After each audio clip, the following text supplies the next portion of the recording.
Começando mais um episódio desse podcast Profundidade em um Pires, episódio 99. Qual é a data de hoje? Cadê? 26 de novembro de 2022. Começou a Copa. O Brasil já começou ganhando. Primeiro tempo eu achei que não ia dar, né? Mas no segundo tempo começou a ganhar, né? Richarlison fazendo gol, né? Eu não gosto muito dele porque quando ele na Premier League pega o Chelsea ele faz gol. Eu não gosto, né? Mas enfim, agora não é mais clube que a gente tá pensando, é seleção. Então é outra coisa. E também é o primeiro 9 depois de Ronaldo Fenômeno que dá, como é que eu digo? Que é bom ver jogar, né? E outra coisa, essa seleção nova não é dependente do camisa 10. E eu nem sei porque eu já comecei assim. Quem tá ouvindo esse episódio pela primeira vez desse podcast, Profundidade em um Pires, eu vou explicar a você que esse podcast é diferente dos outros. Eu não converso, eu não entrevisto ninguém, eu não tenho tema pautado, não tem roteiro, não tem nada. Eu apenas dou o rec, começo a gravar e começo a falar e às vezes eu leio notícia, né? E como a gente está já no período de Copa, começou o período que realmente importa para o Brasil, porque tem gente que ainda está falando sobre fraude de urna. Isso já passou, a eleição já acabou, cara. O Brasil agora é Copa do Mundo. A eleição foi mês passado. Foi mês passado? Faz 2 meses. Então, não importa se foi fraudado. Não muda nada. Faz 30 anos que entra e sai presidente. É a mesma coisa. Então, o que importa é o que está acontecendo agora, que é a Copa do Mundo. Então, eu já vou começar a ler aqui a notícia e como eu sempre digo, eu leio notícia. Ultimamente eu tenho lido notícia do The News.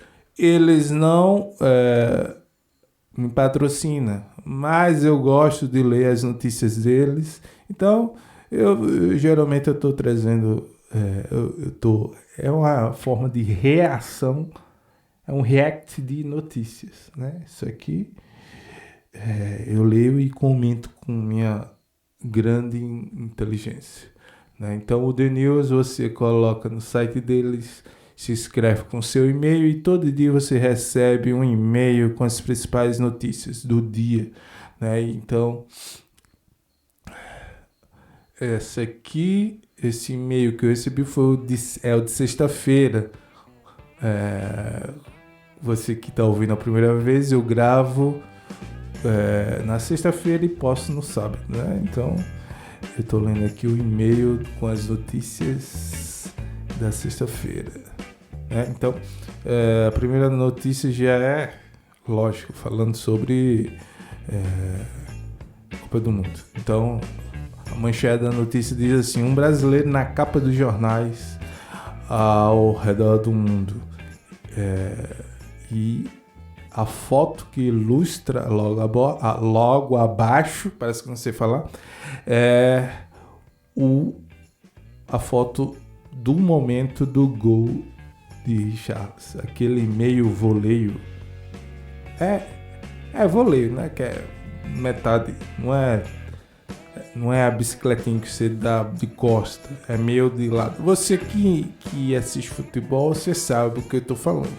Eu tô tentando descrever para quem não entende de futebol, para quem tá acompanhando, só quem acompanha a Copa que você tem que descrever as coisas, né? Pode entrar se quiser. Não tem problema não. Fica o barulho de fundo, às vezes pega moto, então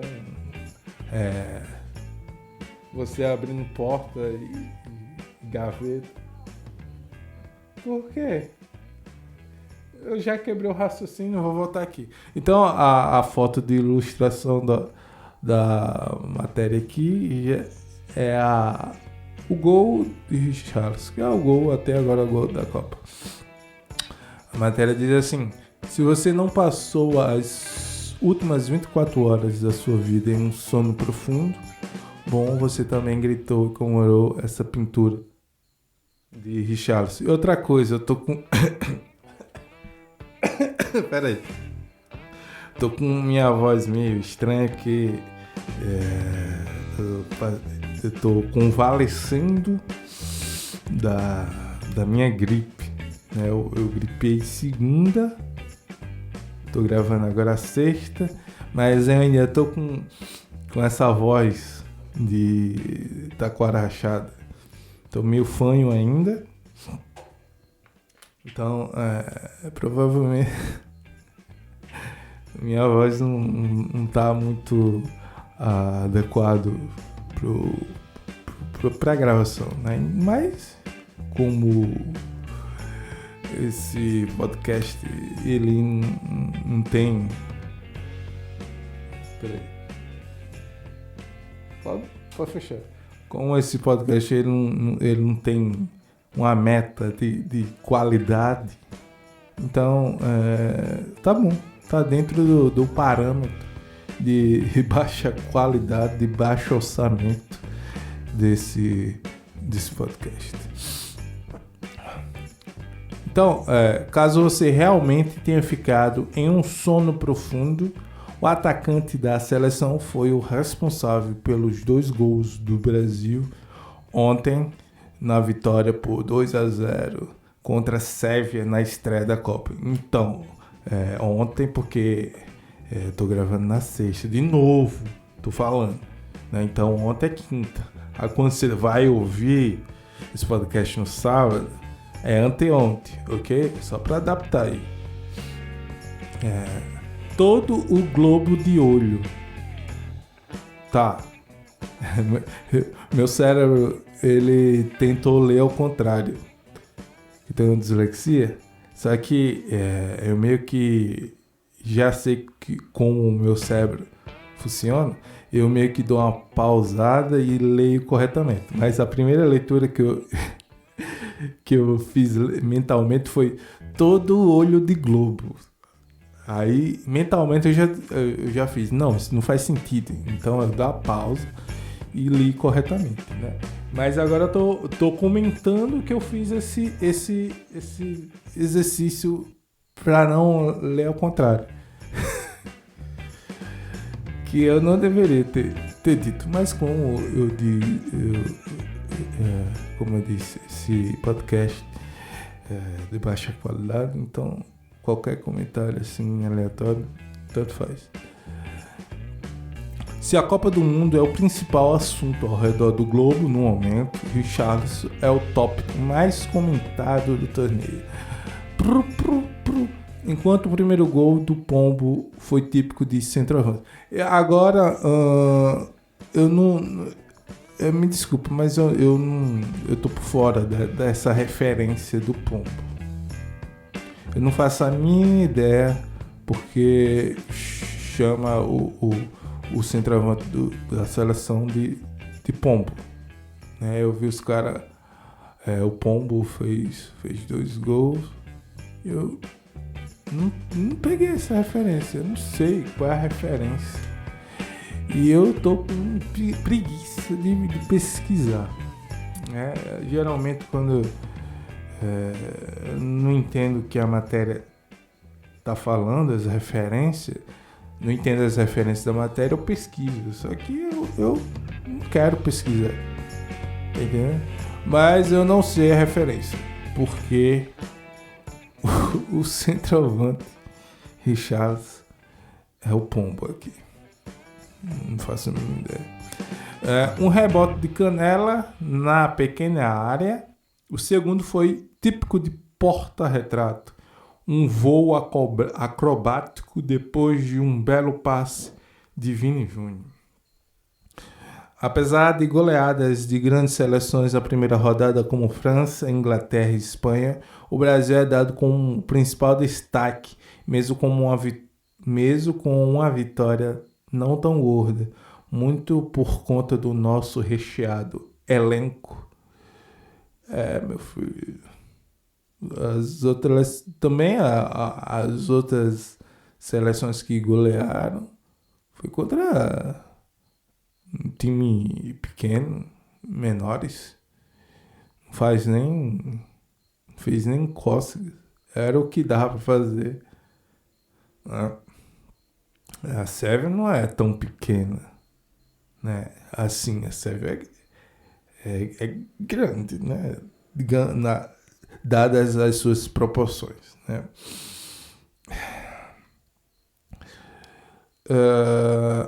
Aos que ainda tinham dúvida se dependíamos totalmente de Neymar, a seleção parece ter mostrado que tem muitas outras peças, a começar por um homem-gol digno da história da camisa 9 amarelinha.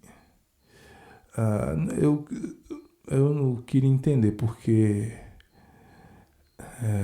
no futebol tem esses negócios, essas fixações pro números, tá entendendo? 9 é centroavante, 10 é o melhor meia atacante do time, tá entendendo? 2, 3 e 4 são zagueiros, 5, 6, 7 volantes, tá entendendo? 8, meia, 11 pode ser ponta ou outro centroavante. E você vê que em outros esportes não tem isso com numeração, é mais futebol. Eu queria entender como foi construído essas questões dos números. Falar em 9 centroavante, teve uma época que o Chelsea tinha um zagueiro com o número 9. Eu não peguei, eu não assistia, não era torcedor do Chelsea quando existiu essa pérola do zagueiro camisa 9, mas eu, como torcedor do Chelsea desde 2005, eu meio que conheço parte da história. Cadê? Outra notícia: uso de máscara volta a ser obrigatório no transporte público de São Paulo. Meu amigo, tá voltando. Se tá voltando as máscaras, tá voltando. Eu não vou nem falar o nome do que tá voltando, né? Vamos ver aqui. Eita, eu tô cansado já. A minha respiração, eu não consigo falar há muito tempo, não.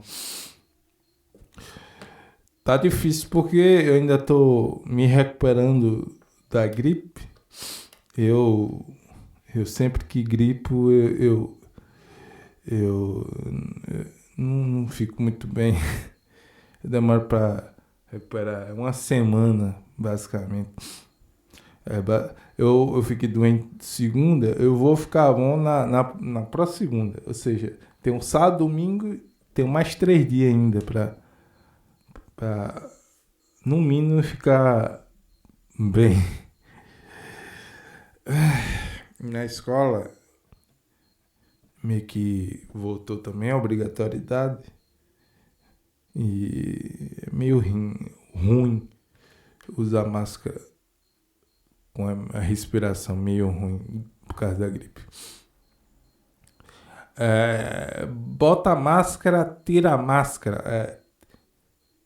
Me lembrei de Karate Kid. Bota a casaca, tira a casaca. Bota a máscara, tira a máscara. Com alta nos casos de internações por... Aí o nome aí, eu não vou falar, que é para não cair esse episódio não cair aonde ele estiver publicado, tá entendendo? Mas se tá voltando a máscara, tá voltando aí você sabe. O governo do estado e a prefeitura da capital de São Paulo decidiram voltar com a obrigação do uso de máscara em transportes públicos. A decisão segue uma sugestão do Conselho de Ciência do Estado. Será publicado oficialmente hoje e já passa a valer a partir de amanhã.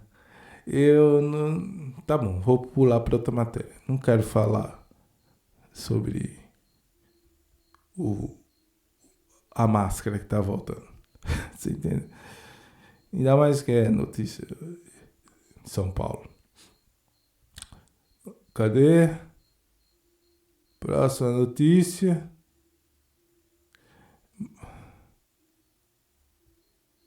Cadê? Eu tô cansado, né? Minha respiração é meio ruim. Hoje vai ser curto. Eu vou só ler a próxima matéria e vamos embora que quando eu tiver recuperado da minha gripe, o próximo episódio vai ser o episódio 100. Aí que eu já vou estar totalmente recuperado, aí a gente faz um episódio maior. Cadê? Brasil tem quase 60 mil mortes ao ano pelo consumo de ultraprocessados. Comer besteira é um problema sério. Uma pesquisa demonstrou que as mortes prematuras relacionadas ao consumo de alimentos ultraprocessados chegam a 57 mil por ano no Brasil. Nossa, muito alto. O número corresponde a cerca de 10% dos óbitos de pessoas entre 30 a 69 anos registrados em 2019. 10%.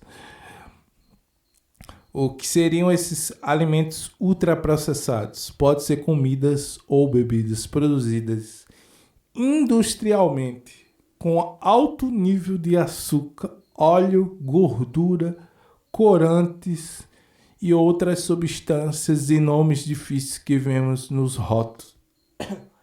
O pior que tudo que é mais barato de se comer é mais prejudicial à saúde.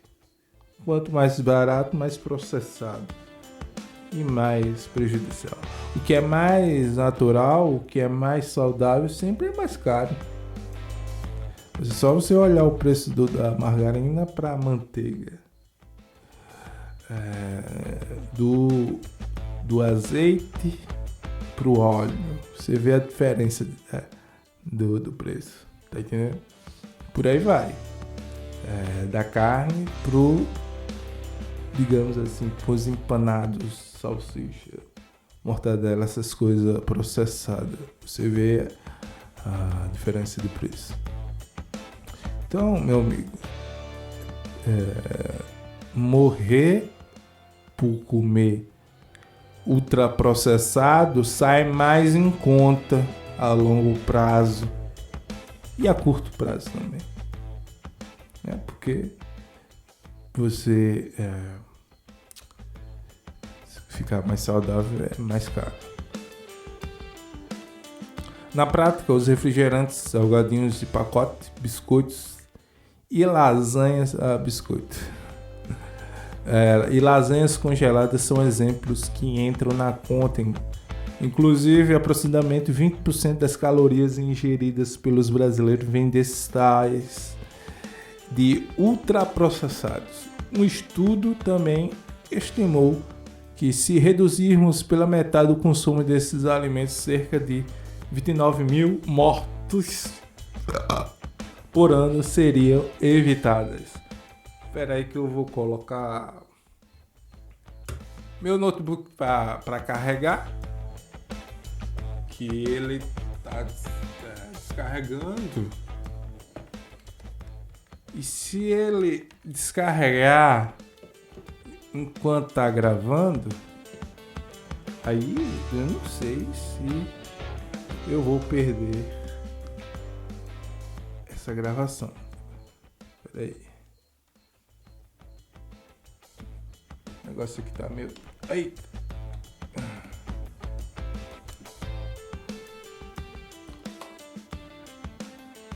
Tudo enrolando.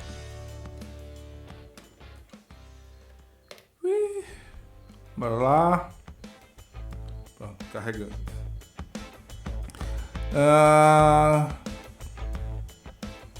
Cadê? O estudo também estimou que se reduzirmos pela metade o consumo desses alimentos, cerca de 29 mil mortes por ano seriam evitados. Aí tem um link aqui para provavelmente a fonte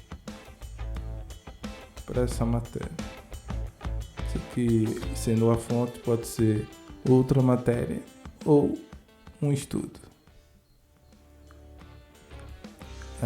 Foi o que eu achei. O estudo Brasil tem 57 mil mortes ao ano ligados ao consumo. No CNN Brasil, abriu o link aqui. Cadê? Tem muita coisa aqui, não vou ler não.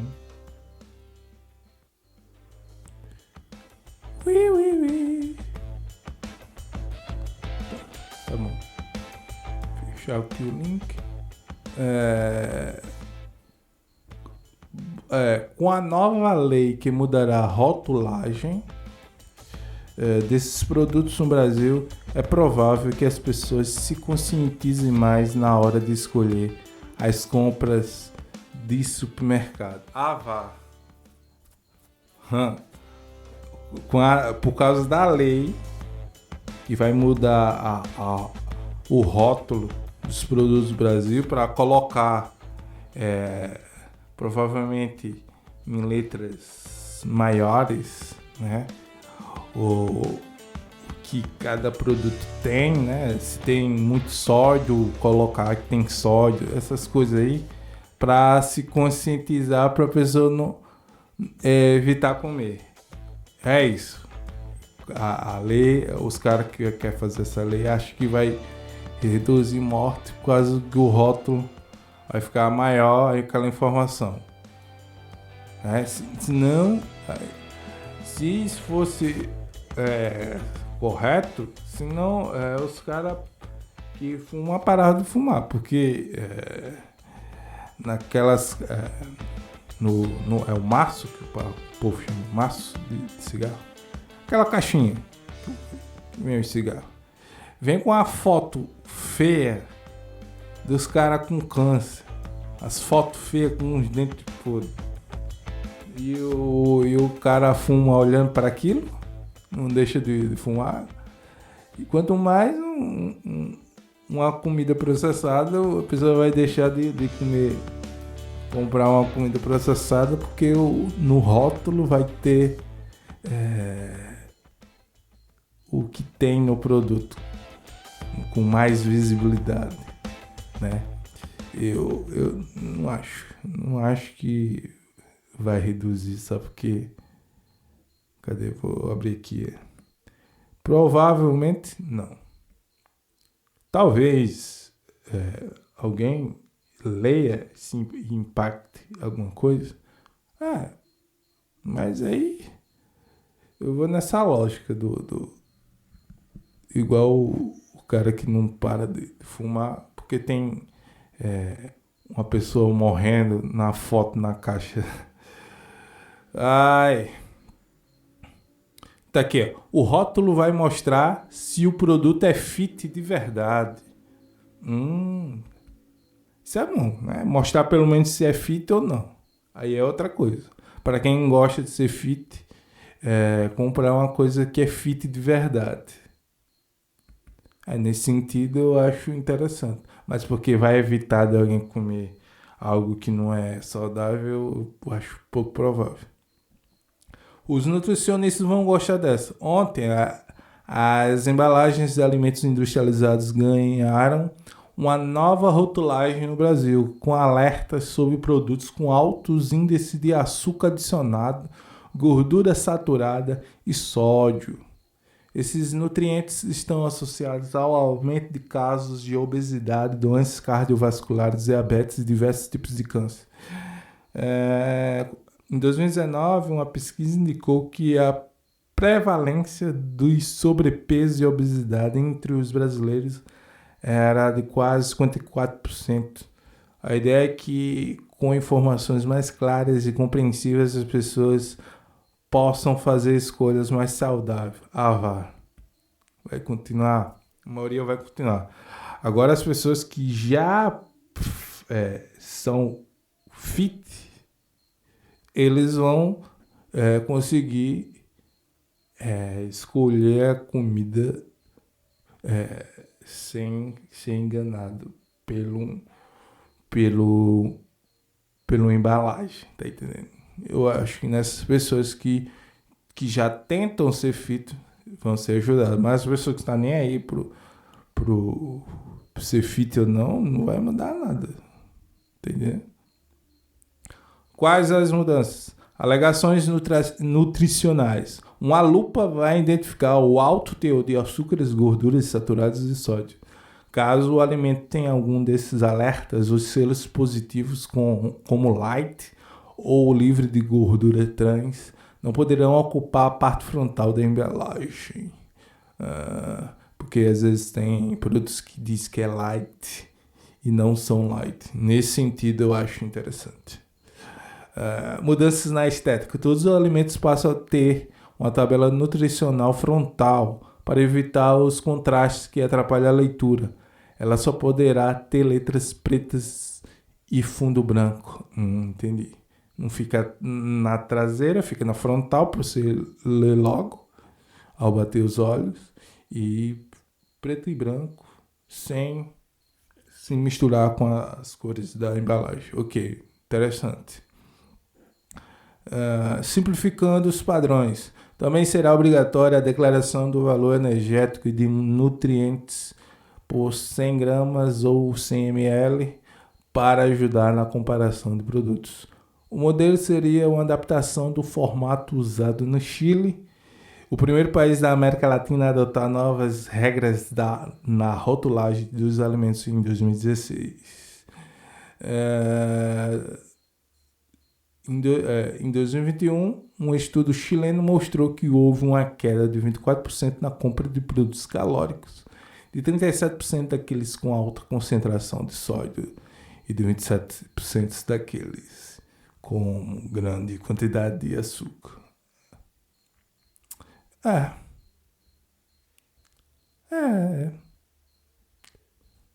Tá bom. Então, cuidado com o sódio. Eu acho que eu vou ficando por aqui. Eu já tô com minha voz meio cansada. Episódio 99. Estamos chegando no episódio 100. O episódio 100 vai ser em dezembro. Aí. Vai ser no dia 3 de dezembro o episódio 100. Legal. Então eu fico por aqui. Obrigado você que chegou até o fim. Quem ouve no Spotify, confira se você segue. Confira se você deu 5 estrelas. E quem ouve no YouTube não tá me ouvindo agora, porque vocês só ouvem os 15 primeiros minutos. Não sei nem porque eu ainda continuo falando como se tivesse alguém do YouTube ouvindo essa parte. Então aí, quem ouve nos outros agregadores, compartilha aí também. Não importa onde você ouve, compartilhe. A gente tem que compartilhar para que chegue a mais pessoas, a mais ouvintes. E com mais ouvintes, eu vou tentando continuar gravando esse podcast de baixo orçamento. Ok? Valeu, eu fico por aqui e tchau.